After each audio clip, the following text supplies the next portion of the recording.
ঢাকায় বিক্ষোভ সামাল দিতে নামানো হলো সেনা। কোটা বিরোধী আন্দোলনে অগ্নিগর্ভ বাংলাদেশ। ছাত্র বিক্ষোভকে কেন্দ্র করে রণক্ষেত্র পদ্মা পার। সংরক্ষণ বাতিলের দাবিতে নাগাড়ে আন্দোলন চলছে পড়ুয়াদের। শিক্ষার্থী এবং শাসক দলের ছাত্রলীগ তাদের মধ্যেই সংঘর্ষ। ক্ষোভের আগুনে জ্বলছে ঢাকা। 6 জনের মৃত্যু হয়েছে ইতিমধ্যেই।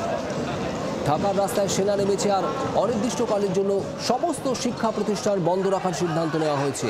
এর পাশাপাশি বাংলাদেশের সব পরীক্ষাও পিছিয়ে দেওয়ার সিদ্ধান্ত শেখ হাসিনা সরকারের। কথা বলবো রাজীব এই মুহূর্তে আমাদের সঙ্গে রয়েছেন আমাদের প্রতিনিধি টেলিফোন লাইনে। রাজীব, পড়শি দেশে অগ্নিগর্ভ পরিস্থিতি, সেখানে মৃত্যু মিছিল কার্যত, তা নিয়ে দিল্লিতে কি তৎপরতা চলছে, কি ধরনের তৎপরতা? দেখো, রাজধানী দিল্লি খবর রাখছে এবং পুরো ঘটনার উপর নজর রাখছে। আমরা জানি যে ঢাকায় অর্থাৎ বাংলাদেশের রাজধানী সহ বিভিন্ন এলাকায় মোট 6 জনের মৃত্যু হয়েছে গতকাল, এবং যার মধ্যে চট্টগ্রামের 3 জন রয়েছেন, ঢাকায় 2 জন রয়েছেন এবং রংপুরের 1 জন রয়েছেন। সব থেকে বড় কথা, এই 6 জন যাদের মৃত্যু হয়েছে তাদের মধ্যে 3 জন ছাত্র, এবং যে আন্দোলন হচ্ছে সেই আন্দোলন সংরক্ষণ বিরোধী ছাত্র যুব আন্দোলন, এবং সেখানে রাবার বুলেট চালানো হয়েছে এবং এই ঘটনায় শতাধিক মানুষ কিন্তু জখম হয়েছে।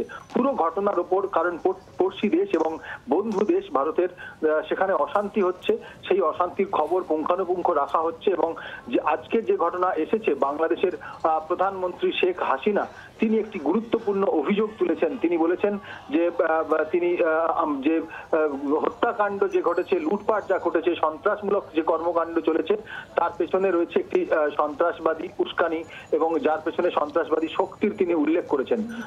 বাংলাদেশের প্রধানমন্ত্রী এই অভিযোগ তুলেছেন এবং তিনি বলেছেন যে সরকারকে ব্যতিব্যস্ত করে তোলার জন্য সন্ত্রাসমূলক কর্মকাণ্ড চালানো হচ্ছে। এই বাংলাদেশের প্রধানমন্ত্রীর এই উক্তি, এই মন্তব্যের অত্যন্ত সিরিয়াসলি নিয়েছে ভারত সরকার, এবং দিল্লি পুরো ঘটনার উপর নজর রাখছে। এবং কোটা আন্দোলনের এই আন্দোলন এবং তাকে রদ করার জন্য সরকারের যে পদক্ষেপ, সেটি কোন দিকে যায় সেদিকেও কিন্তু এই মুহূর্তে নজর রাখা হচ্ছে। যেহেতু বাংলাদেশের অভ্যন্তরীণ বিষয়, সেহেতু ভারত এই পুরো বিষয়টিতে নাক গলাতে চাইছে না, কিন্তু নজর রাখা হচ্ছে অশান্তির উপরে। এবং বাংলাদেশের প্রধানমন্ত্রীর আজকের উক্তিটা অত্যন্ত গুরুত্বপূর্ণ। তিনি যেখানে বলছেন যে সরকারকে ব্যতিব্যস্ত করার জন্য সন্ত্রাসবাদী সংগঠনগুলি তারা একত্রিত হয়েছে এবং সেখানে গন্ডগোল পাকানোর চেষ্টা হচ্ছে।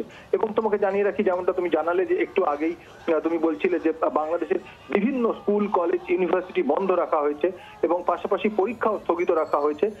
যেখানে এই সংঘর্ষের ঘটনা আজকেও দেখা গিয়েছে যে রাজধানী ঢাকায় ঢাকা বিশ্ববিদ্যালয়, সেখানে বন্ধ করতে গিয়ে, খালি করতে গিয়ে আন্দোলনকারীদের মুখে বাধার মুখে পড়তে হয়েছে পুলিশকে। পাশাপাশি কাঁদানে গ্যাস চালাতে হয়েছে পুলিশকে, সাউন্ড গ্রেনেড ব্যবহার করতে হয়েছে। চট্টগ্রাম বিশ্ববিদ্যালয়েও কিন্তু একই ঘটনা ঘটেছে। এই অশান্তি, বারংবার এই অশান্তির ঘটনার পুরোটাই নজর রাখছে দিল্লি। এবং মনে কিন্তু রাজীব, এই অশান্তি প্রশমনের জন্য কি ব্যবস্থা নেওয়া হয়েছে এখনো পর্যন্ত?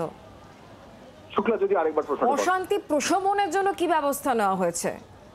দেখো, অশান্তি প্রশমনের জন্য বাংলাদেশ সরকার যেটা সবার আগে করেছে, তারা যে বিশ্ববিদ্যালয়গুলি, কলেজ এবং শিক্ষা প্রতিষ্ঠানগুলি অনির্দিষ্টকালের জন্য বন্ধ রাখার নির্দেশ দিয়েছেন।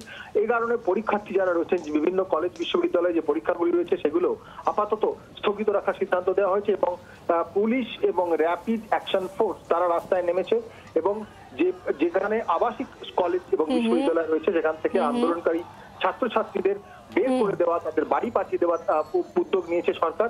সরকার তৎপর রয়েছে এবং আজকে বাংলাদেশের প্রধানমন্ত্রী শেখ হাসিনা জানিয়েছেন যে তিনি একেবারে কঠিন হাতে কিন্তু পুরো বিষয়টি মোকাবিলা করবেন। এবং যেখানে পুলিশি তৎপরতা অত্যন্ত জরুরি ভিত্তিতে দেখা যাচ্ছে যে রাস্তায় নেমেছে এবং তারা আন্দোলনকারীদের যেখানেই পারছে সেখানে তাদের গ্রেফতার করা হচ্ছে। বাংলার আওয়াজ, বাঙালির আবেগ, জি 24 ঘন্টা।